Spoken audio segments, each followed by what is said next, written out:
Hello students, I hope you are fine. In the previous lecture in revision 2, we discussed the content expressions with variables and using expressions practically. And here in this lecture, revision 3rd, we are going to discuss some mixed questions, that is miscellaneous problems. So students, let us see the questions. The first question is, answer the following. Option A, the length of a rectangular hall is 4 meters less than 3 times the breadth of the hall. What is the length if the breadth is b meters? आपको क्या दिया है? You have to given breadth, that is b meters. And what question is asking? The question is asking that find the length. And the length of a rectangular hall is 4 meters less than 3 times the breadth. Breath क्या है? b. 3 time क्या हो जाएगा? 3b. और 3b से कितना कम है? 4 metre less. तो हो जाएगा 3b minus 4. So how you will write this solution of this question? You have to given that breadth equal to, this is b meters, and the question is asking that length of the rectangular hall. So here you will write length of the rectangular hall. This is 3 times the breadth of the hall and 4 meter less. 3 times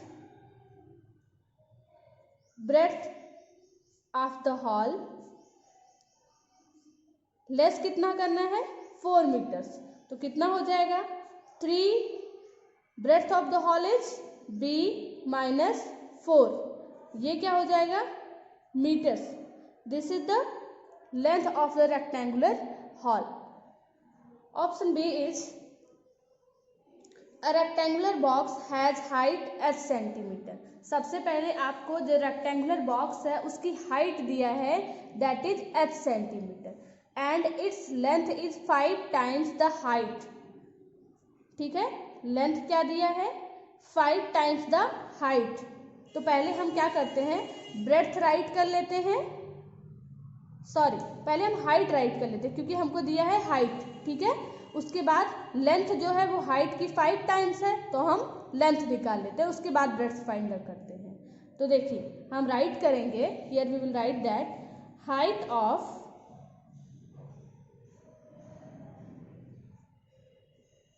rectangular box, this is given, this is h centimetre. Therefore अब length क्या हो जाएगा? Length of rectangular box क्या दिया है? 5 times the height. We will write 5 times the height. Height क्या है हमारी? h centimetre. तो लेंथ कितना हो जाएगा बेटा? 5 और h का मल्टीप्लाई करोगे तो 5h सेंटीमीटर. ठीक है, अब देखिए अब क्या कह रहा है? And breadth is 10 centimetre less than the length. अगर लेंथ में से 10 सेंटीमीटर लेस कर दोगे तो क्या हो जाएगा उसकी? ब्रेथ. तो आप राइट करोगे एंड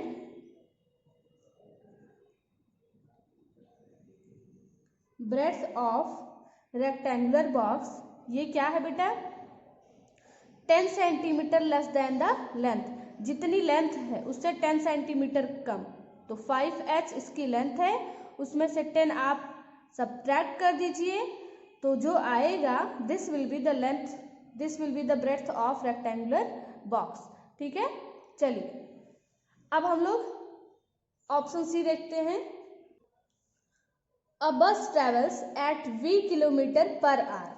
एक बस है जो पर आवर मतलब 1 घंटे में v किलोमीटर जाती है. ठीक है, and it is going from Daspur to Bispur. After the bus has travelled 5 hours, Bispur is still 20 km away. What is the distance from Daspur to Bispur express it using V. चलिए इस question को पहले समझ लीजिए। आपसे क्या कह रहा है, अ बस travels eight v kilometre per hour. जो बस है वो 1 आवर में कितना किलोमीटर जाती है, v किलोमीटर। अब v क्या है, v एक वेरिएबल है, ये आप कुछ भी मान सकते हो, 2 kilometre 3 kilometre, you can say anything, but यहाँ पे आपको फिक्स वैल्यू नहीं दिया है, वेरिएबल दिया है दैट जो बस है वो 1 घंटे में v किलोमीटर जाती है। अब क्या कह रहा है, it is going from Daspur to Bispur. ठीक है, ये आपसे कह रहा है कि ये दासपुर से स्टार्ट की जाना और इसको कहाँ पे जाना है, बीसपुर जाना है। ठीक है, दासपुर से बीसपुर जाना है इसको, और 1 घंटे में 20 किलोमीटर जाती है। After the bus has travelled 5 hours. जो बस ने डिस्टेंस ट्रेवल की वो कितने टाइम में कवर की, 5 आवर्स में। ठीक है, बस अभी तक 5 आवर्स ट्रैवल की है। तो बताइए अगर 1 आवर में 20 किलोमीटर जाती है तो 5 आवर्स में कितने किलोमीटर जाएगी, 5 किलोमीटर जाएगी। ठीक है, अगर 1 आवर में 20 किलोमीटर तो 5 आवर्स में मल्टीप्लाई कर दोगे 5 की, तो 5 किलोमीटर जाएगी। बस ने अभी तक कितना किलोमीटर डिस्टेंस ट्रेवल कर लिया, 5 किलोमीटर। कितने देर में, 5 आवर्स में। लेकिन बीसपुर जो है वो अभी भी 20 किलोमीटर दूर है, तो 5 किलोमीटर वो ट्रेवल कर चुकी है और अभी भी उसको 20 किलोमीटर और जाना है। तो आपको क्या बताना, what is the distance from Daspur to Bispur. तो दासपुर से जो बीसपुर की टोटल डिस्टेंस होगी दैट विल बी 5v + 20। क्यों, क्योंकि 5v से हमको पता चल गया कि 5 आवर्स में उसने 5v किलोमीटर डिस्टेंस ट्रेवल कर लिया, और अभी भी 20 किलोमीटर था बचा था ना, तो क्या हो जाएगा टोटल डिस्टेंस 5v + 20। चलिए अब हम लोग सोल्यूशन राइट कर लेते हैं। We will write the solution here. यहाँ तो हम अभी आपको समझा रहे थे, अब आप सोल्यूशन राइट करोगे। You will write that distance travelled by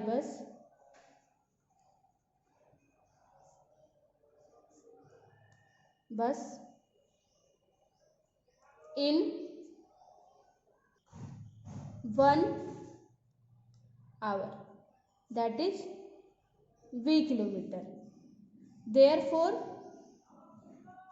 distance traveled by bus in 5 hours, that is 5v kilometer. Okay, then therefore distance from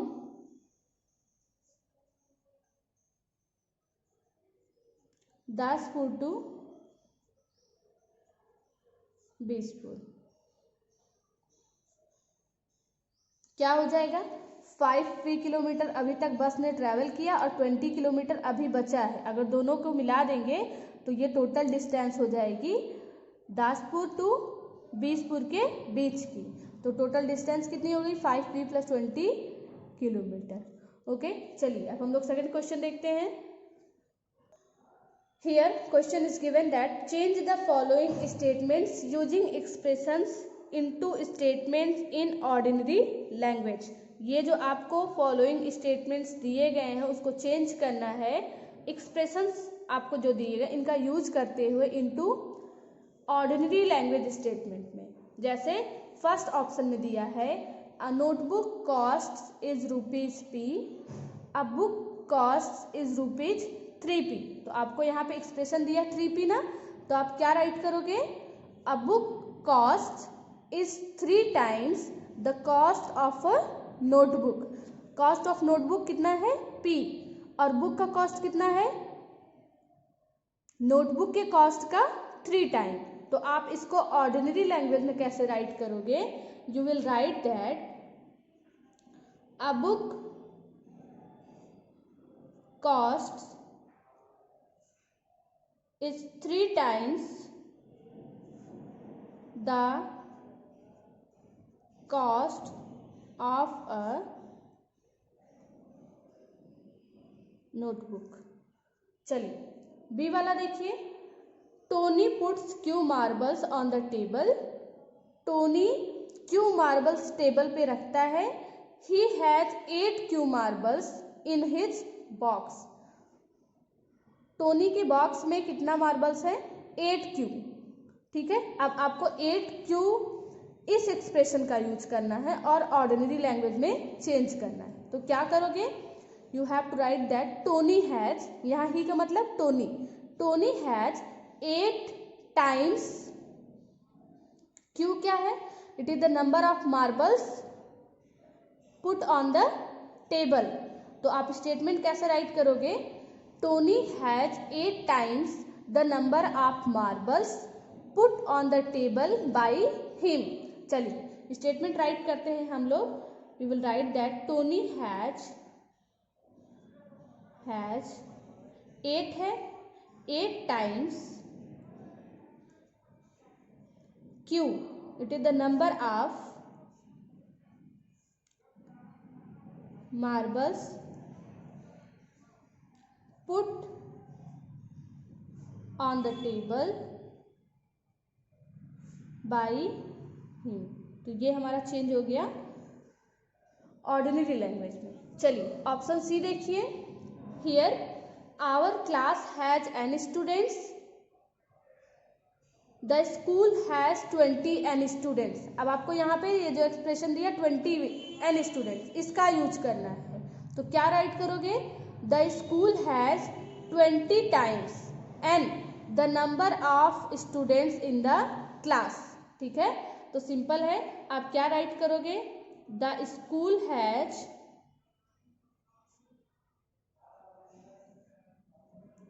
20 times the number of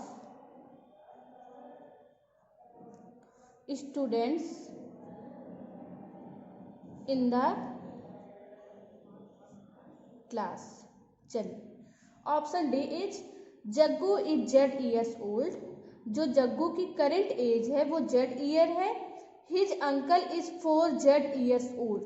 जो उसके अंकल है वो 4 जेड ईयर्स है। ठीक है, तो uncle का एज क्या हो जाएगा? Jaggu's uncle is 4 times of Jaggu's age. तो ये हमारा पहला स्टेटमेंट हो जाएगा। And his aunt age is 4z-3। तो ये क्या हो जाएगा? एक एक्सप्रेशन आपको 4z-3 मिल गया। किसकी एज के लिए? जग्गू की आंट की एज के लिए, और जग्गू के अंकल की एज के लिए एक्सप्रेशन मिल गया 4z। तो आंट की एज क्या हो जाएगी? His aunt age is 3 times less, -3 है ना, तो 3 times less the age of his uncle, क्योंकि 4z क्या है? It is the age of his uncle। तो सबसे पहले हम उसके अंकल की एज राइट करते हैं ऑर्डिनरी लैंग्वेज में, जग्गू की एज का हेल्प लेते हुए। Jaggu's uncle age is, we will write here that Jaggu's uncle age is 4 times his age. His age का मतलब Jaggu's age. And his aunt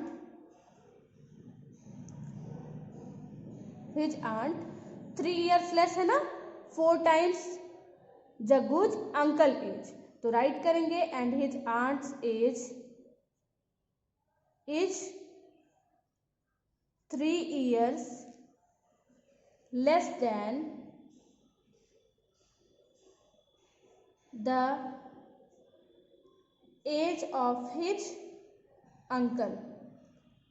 as of his uncle का मतलब कि 4z हो गया। ठीक है, चलिए ऑप्शन ई देखिए। That is in an arrangement of dots there are rows, each row contains 5 dots. एक रो में कितना है? 5 डॉट्स है। And in an arrangement of dots there are rows. तो हम इसको स्टेटमेंट में कैसे राइट करेंगे? That total number of dots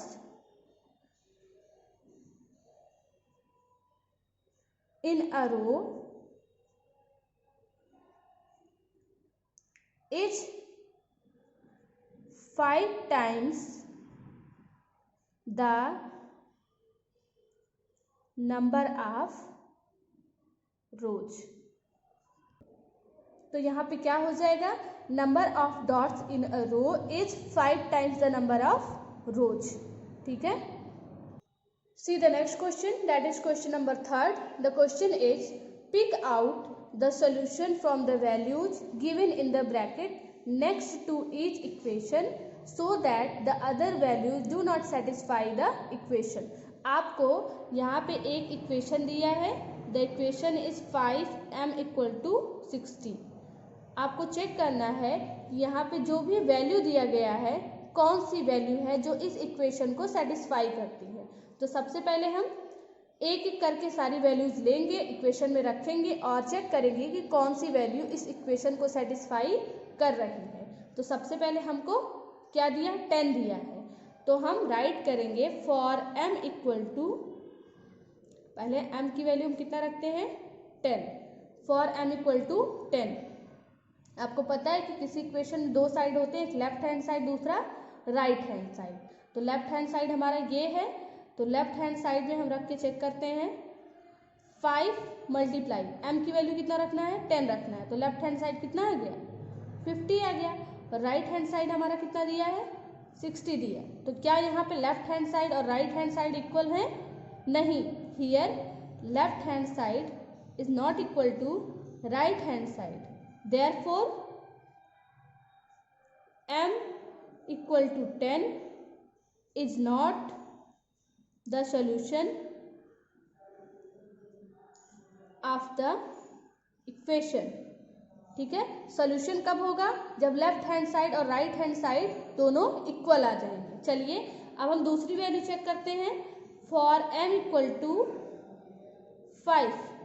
ठीक है, लेफ्ट हैंड साइड क्या आ जाएगा 5 मल्टीप्लाई विद m की जगह पे 5 रखिए तो कितना आ गया 25। राइट हैंड साइड हमारा क्या है, दिस इज 60। यहाँ पे देखिए लेफ्ट हैंड साइड और राइट हैंड साइड दोनों आपस में इक्वल नहीं आ रहे हैं। ठीक है, left hand side is not equal to right hand side, therefore m equal to क्या था 5 रखा था, 5 इज नॉट द सोल्यूशन